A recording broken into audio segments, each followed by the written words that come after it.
들기 어렵습니다. 참아야 됩니다. 지간법이 참는 것이죠. 감정 그쳐라 참아라. 조식법이 무엇입니까?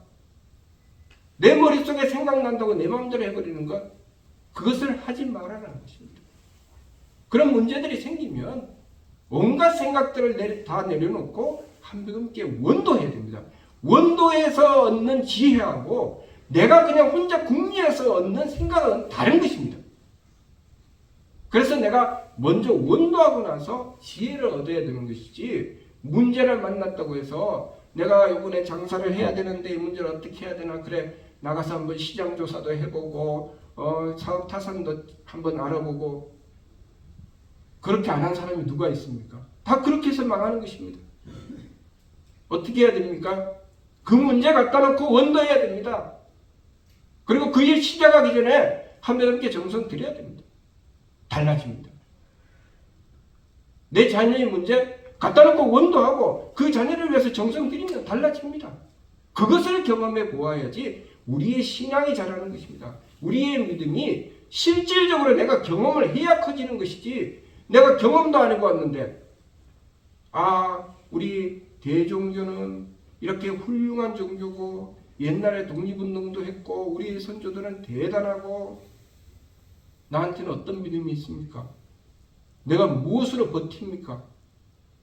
내가 내 자식 앞에 무엇이라고 말합니까? 아무도 몰라도 혼자서 한백음님 모시고 원도하고 그 자녀의 문제 굳이 얘기하지 않아도 됩니다. 그 자녀가 끙끙거리고 고민하면 한백음님, 저 아이가 무엇 때문에 그랬습니까? 한백음님 지켜주시옵소서. 저 문제 해결해 주시옵소서. 그렇게 원도를 하다가 보면 내가 아는 것도 있게 되고 또 그 아이하고 대화를 할 수도 있게 됩니다. 그 하느님의 덕과 지혜와 힘을 얻어야 됩니다. 그래서 그 문제를 풀어나갔을 때, 인생에 다가오는 문제를 풀어나갔을 때 비로소 한백음님 살아계시는구나, 한백음님 나와 함께 하시는구나, 그 누구 앞에 나가도 당당합니다. 해봐라. 한백음님 모셔봐라. 원도해봐라. 절해봐라. 어떤 사람이 그 연예인 중에, 그 개그맨 중에 그런 사람이 있었습니다. 제가 지금 이름이 생각이 안 나는데요. 이 사람이 아무것도 모르고 무슨 프로그램이 있어서 만이산에 한번 찾아갔습니다. 만이산에 찾아가서 이제 그 촬영을 하고 하는데, 참선단에 올라가가지고 이렇게 구경을 하고 이 사람이 무슨 엉뚱한 생각이 들었는지, 아이고 여기까지 왔으니까 당군 할아버지께서 여기 기도하시고 하시던 곳인데 절이라도 한번 해야 되겠다. 우리 한백음께 절하면 몇 배 합니까? 4배 하죠. 이 사람은 모르니까 3배 했습니다. 3배 하고 그 사람 그 해에 연예 대상 받았습니다. 한백음이 그런 분입니다. 우리가 한백음께 원도하고 정성 드리는데 우리에게 복이 찾아오는 것은 당연한 것이고 재앙이 물러나는 것은 당연한 것입니다. 그런데 내가 드린 정성을 의심할 때가 있습니다. 왜냐하면 내 마음에 안 들어서. 내가 용납을 해줘야 되는데 내 마음에 안 드는 일이 생깁니다. 그러면 내가 정성 드렸는데, 내가 원도했는데 왜 나 이래? 왜 내 자식이 내 말 들어줘야 되는데 안 들어주고 저렇게 빗나가? 원도할 줄 모르고, 내가 어저께까지 내가 경배에 참석하고 원도했는데 저 녀석 왜 저래? 이렇게 됩니다. 어떻게 해야 됩니까? 그 자식을 갖다 놓고 나는 참고, 지감조식 금초, 나는 참고 한백음님 도와주시옵소서. 저는 저 아이를 못 가르치지만 한백음께서 가르쳐 주시옵소서. 저는 저 아이를 못 도와주지만 한백음께서 도와주시옵소서. 그러면 문제가 풀립니다. 그러니 우리가 우리의 삶 속에 한백음께서 나와 함께 하시는 그 증거를 자꾸 찾아내야 됩니다. 그 증거를 찾아내고 내 삶이 한백음께서 함께 하셔서 변화되는 삶, 발전하는 삶, 그래서 한백음에 덕보는 삶이 되어야 됩니다. 우리들 각자가 그렇게 한백음을 모시고 각자의 가정마다 각자 인생마다 보람찬 인생, 정말 살만한 인생, 그런 인생이 되어야 됩니다. 우리가 이 진리 공부하면 지금 이 세상에 뭔가 일이 안 되고 사업이 안 돼서 자살하는 사람들 많습니다. 자살할 이유가 없죠. 왜냐하면 어려움이 다가왔을 때 무엇을 하면 됩니까? 원도하면 됩니다. 참고 원도하면 됩니다. 아무리 힘들고 어려워도 한배금을 모시고 원도하면 무엇이라고 하셨습니까? 한배금을 모시면 낭떠러지에 떨어져도 학을 타고 오르는 것과 같다고 하셨습니다. 어떤 문제를 해결 못하겠습니까? 당장에 망하는 상황에서도 한배금을 모시고 원도하면 해결되는 것을 저는 많이 보았습니다. 그렇지만 이 교를 버리고 떠나는 이는 돌을 지고 바다로 들어가는 것과 같다. 그런 사람도 봤습니다. 한배금리 원덕 받고 병도 고치고 자신이 못하던 일도 하게 되고 돈도 더 벌어서 부유하게 됐는데 자기 능력인 줄 알고 큰 소리 빵빵 치고 돌아섰습니다.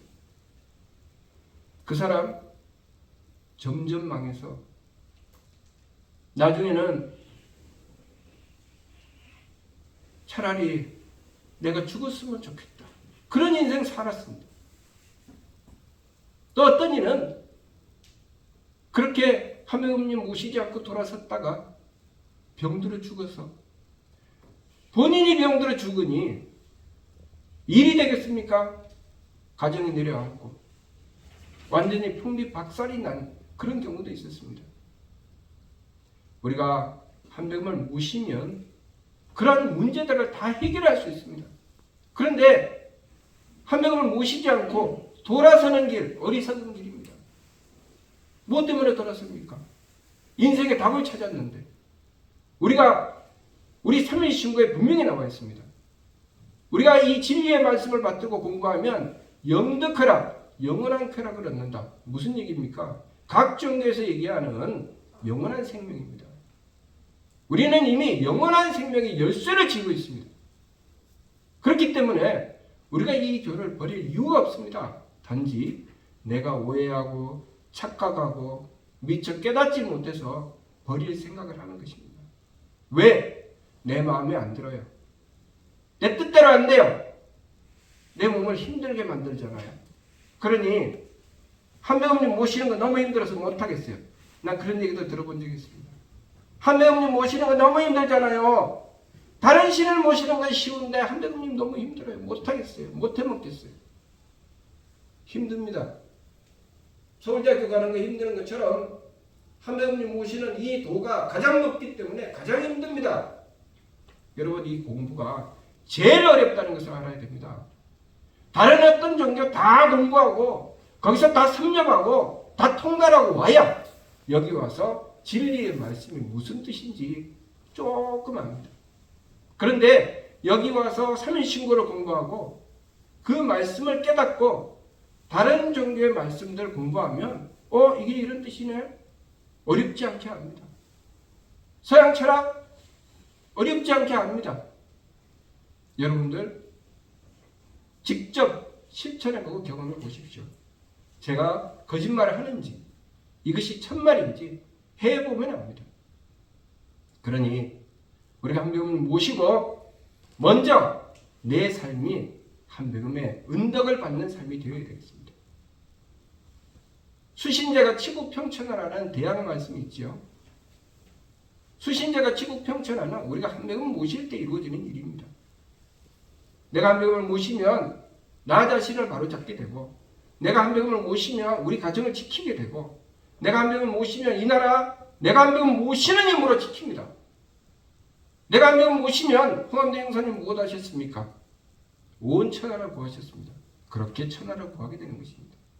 그러니 이번 주 말씀 오직 한배금을 모셔 우리가 이 말씀으로 우리의 삶을 더욱더 복된 삶으로 가꾸어 나가야 되겠습니다. 마치도록 하겠습니다.